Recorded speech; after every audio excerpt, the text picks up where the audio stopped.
NFL Combine Week is officially over, and today on Steelers Talk, we're going to be breaking down all 45 of the Pittsburgh Steelers' reported Combine formal meetings. We're going to be breaking down every single player, and then also we'll break it down by position to kind of see what it reveals about the Pittsburgh Steelers' draft strategy, particularly in the early rounds of the 2026 NFL Draft. Welcome into the show, guys. I'm your host, Jack Sperry. Now, before we get into the content today, you guys have been asking for a Steelers Talk t-shirt for literally years at this point. Well, guess what? I finally convinced our bosses to get you guys one, so make sure you guys take advantage of the opportunity right now by going to chatsports.com/Steelers Talk to help out the channel. These t-shirts are only $24.99. They're on our website right now, guys, and really do appreciate all of your guys' support. This is an area of revenue for us, for the channel, so we really had to lobby hard to get this opportunity for you guys. So if you guys want one, help support the channel today by going down to our link, chatsports.com/Steelers Talk. It's down there in the comments and description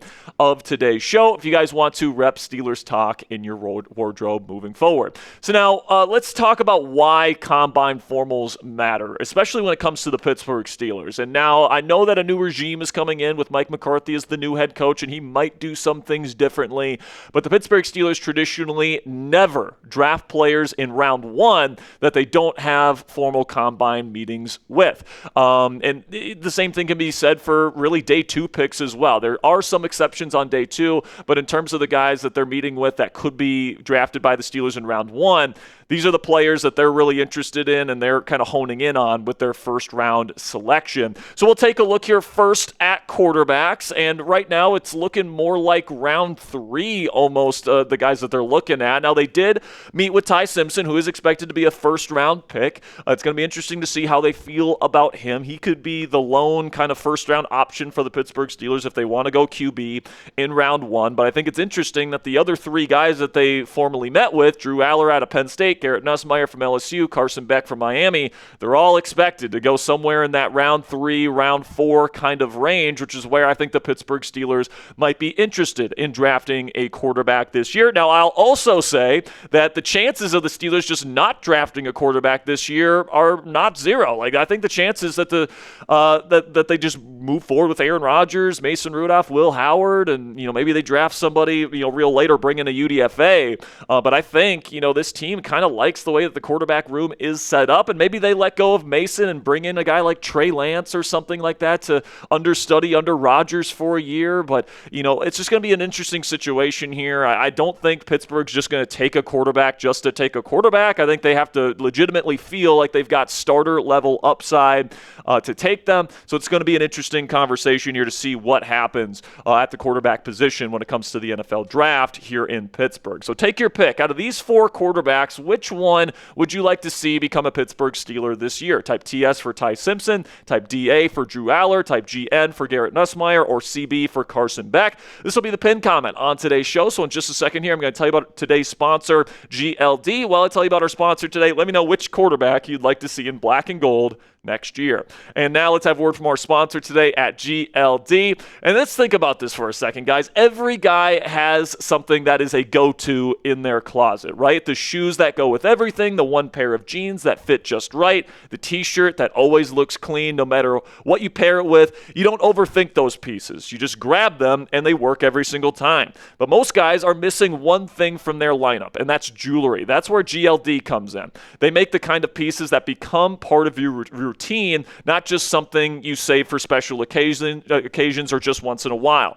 Just clean, quality pieces that instantly make your fit look more fresh. Once you add a GLD chain to your rotation, you will never, ever go back. And this isn't the cheap stuff, guys. GLD only uses real gold. Every stone is hand set, and their production process is on a completely different level. You can see it, and you can feel it in their products, which is exactly why I am wearing my Steelers pendant today from GLD. Big shout out to GLD for providing that for me here, guys. But I just absolutely love wearing this piece out, especially on Steelers game days and on our watch parties here on Steelers Talk. I think that it's just absolutely a fantastic piece that I can wear around anytime to show my love for the Pittsburgh Steelers. But this is one of those pieces that you put on once and it never comes off, guys. They've got everything too, from chains to pendants to bracelets, even a nice selection of watches if that's something that you're interested in. Whether you keep keep it simple or like to shine a little bit, they've got you covered. And it's not just hype guys. They have over 2 million customers and 50,000 5-star reviews to back up their products,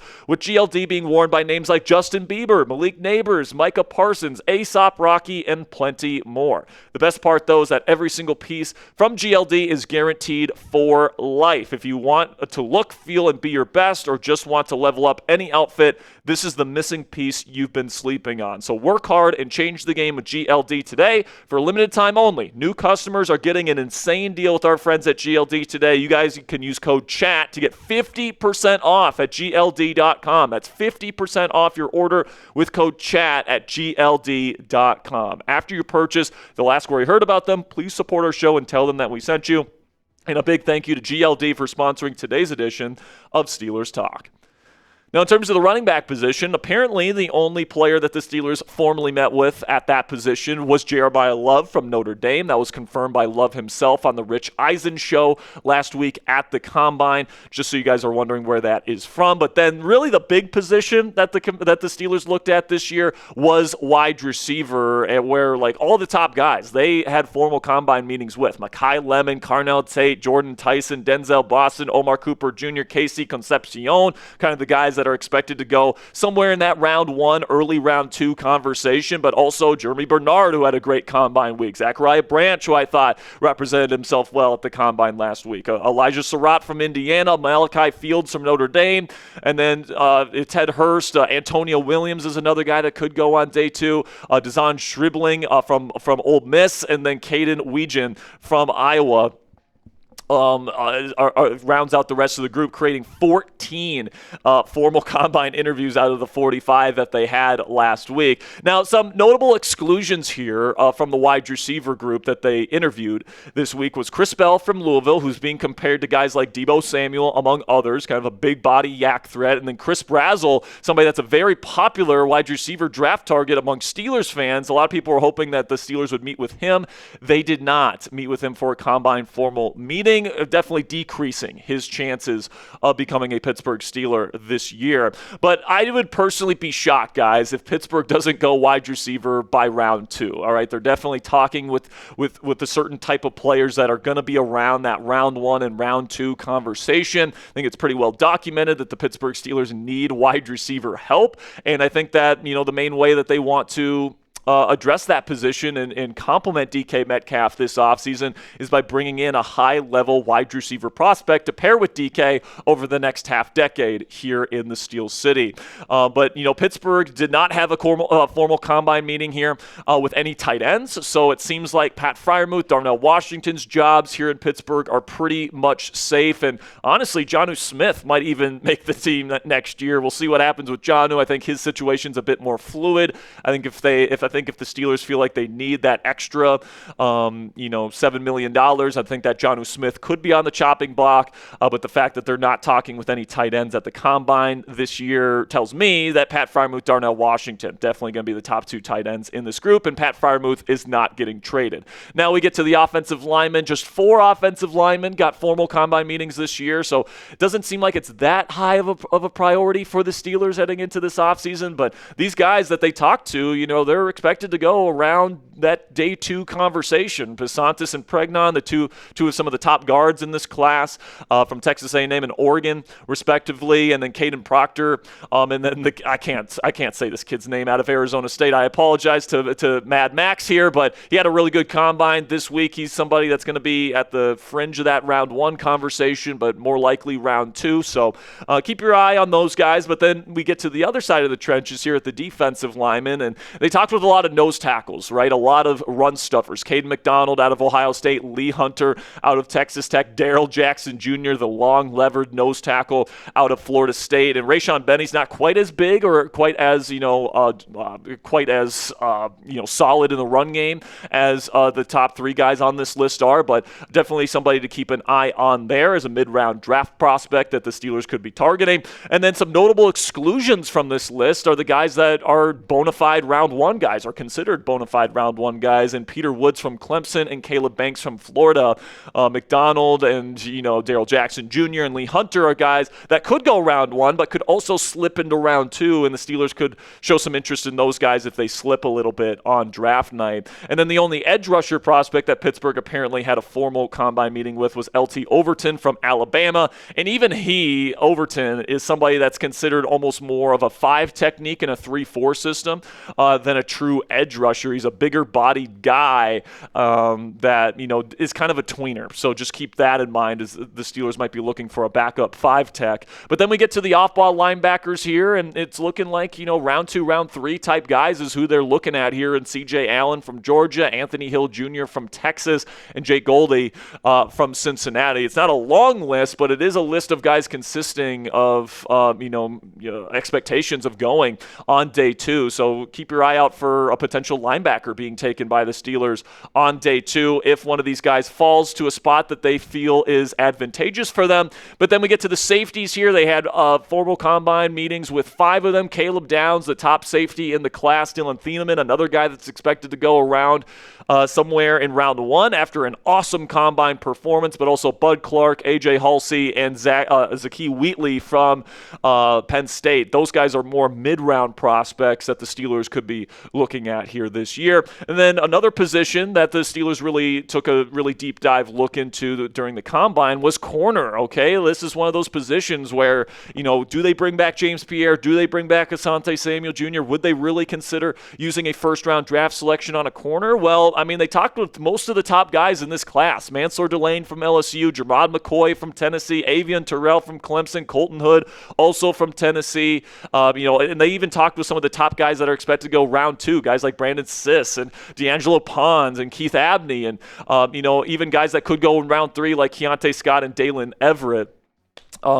This is a pretty good list of corners, so that tells me that the Pittsburgh Steelers are probably looking pretty heavily into the cornerback position and probably drafting one relatively early. But you guys can take a look at the positional leaderboard here. We take a look at all 45 meetings. Where did the Steelers kind of allocate their resources in terms of the meetings that they decided to have with these players? And you can see the top 2 by far are wide receiver and cornerback.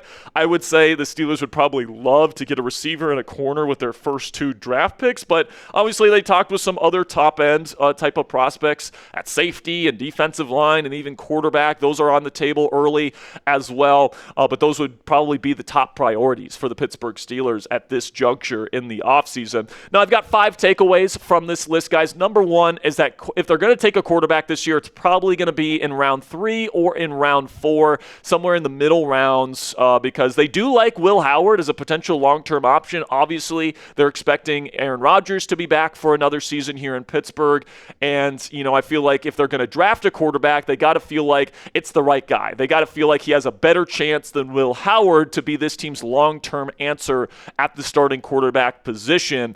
And they're not going to feel like, especially if Rodgers is back, they're not going to feel like that they're going to be desperate to draft a quarterback in this year's class because, frankly, it's not a terrific class. So they got to find the right guy. If the right guy falls to a spot on their board that they feel comfortable taking them, then I think they could take a quarterback, but I also think the chances of them not taking a quarterback this year are higher than maybe some people think. But I think if they do take a quarterback in that kind of middle round range, I think Drew Aller might be the guy that they would pull the trigger for here. Like Omar Khan says he wants that quote unquote AFC North quarterback. That usually means a bigger bodied guy with a really big arm. That's Drew Aller to a T. Now Aller needs to clean up his footwork, and all those different things affected his accuracy at Penn State, which of course affected his overall consistency there with the Nittany Lions. But I think, especially if you give him a year to sit behind Aaron Rodgers and you give him a year to work with a QB developer like Mike McCarthy, he's got the mental processing speed, guys. He does have the incredible arm talent. He's got some nice playmaking instincts as well. He's got all the tools to be a potential franchise quarterback option for the Pittsburgh Steelers. But I think that the Steelers will have other positional priorities like corner and wide receiver that they probably want to spend their early round picks on if Aller falls to round 3, I think that's absolutely something the Pittsburgh Steelers will think about. If he doesn't and somebody snatches him in round 2, for example, I think the Steelers probably pass on quarterback this year. But then we get to wide receiver, and you can certainly expect it to be taken early. All right, whether it's round 1, whether it's round 2, I expect wide receiver to be a very early draft selection for the Pittsburgh Steelers. Now, what I'm expecting from the team here is that I think that they're going to sign or trade for a legit wide receiver 2 partner for DK Metcalf as a veteran receiver that can come in and immediately develop that chemistry with Aaron Rodgers, somebody that's going to run routes the way that Aaron expects them to be run, all that different stuff. Keep your eye on Romeo Doubs coming over from the Green Bay Packers. I think the Steelers will definitely try and make a play for him. And then I think they go into the draft with a plan to draft multiple receivers. I think they take one early, but I think they also probably double dip and get another one in the middle or even late rounds. And, I think they will have Roman Wilson in this group as well. So I guess it's going to be interesting to see how this whole wide receiver room plays out here over the course of the offseason. But I'd also say, like I've been mentioning, that corner will probably go relatively early as well, whether that's round 2, whether that's round 3. I do think that they're going to try and get a running mate for Joey Porter Jr., a long-term one. I think they would like to bring back James Pierre, and they would like to bring back Asante Samuel Jr. maybe on 1-year deals, and then they bring in this rookie to learn in year 1 and be a backup for a year, and then they can kind of move forward with a number 2 corner on a rookie contract for the next few years. I think that's probably their plan at the cornerback position, so keep your eye on some of the top corner prospects in this year's class. I also think nose tackle is something that they're eyeing pretty heavily here. That Caden McDonald, Darrell Jackson Jr., Lee Hunter. If any of those guys fall a little bit, if any of those guys are available for their draft selection in round 2, I could certainly see the Steelers pulling the trigger on one of those guys. But I definitely think nose tackle is something that Patrick Graham is going to prioritize here. It's something that Terrell Austin and Mike Tomlin, frankly, just didn't care about. They kind of put like a penetrative type of player there over the last several years in Keeanu Benton. I think this year Patrick Graham is going to try and get a true run stuffer in this defense. Then also keep an eye on nickel. There's a number of players that they had formal combine meetings with that can play nickel. Guys like Bud Clark and Keontae Scott are kind of known as nickel players. So keep your eye on the nickel position for the Pittsburgh Steelers heading into the draft this year, because Jalen Ramsey I do expect to be this team's big nickel heading into the year as their veteran option, but he's getting older. The team might want to move off of his contract in a recent season here, and maybe they would want somebody for the future to become their nickel player of the future in the NFL draft this year. So predict it for me down there in the comment section. Which 2 positions will occupy Pittsburgh's first 2 draft picks this year? All right, do you think they go wide receiver corner? Do you think they go wide receiver nose tackle? Do you think they go cornerback nose tackle and just go defense? What do you guys think? Let me know down there in the comment section what 2 positions will occupy Pittsburgh's first 2 draft picks this year. And that'll be it for our first video here on Steelers Talk today. It's a little bit of a fluid situation, guys, here today in terms of potentially going live. We might go live later. We may not. We might just put out another video depending on how the news of the day kind of shapes out here. So make sure you guys click that subscribe button if you haven't already and turn on those notifications, because if we go live later today, I want you guys to get that notification. So I appreciate you guys so much for stopping by here today. I'll see you guys next time. And until then, here we go, Steelers.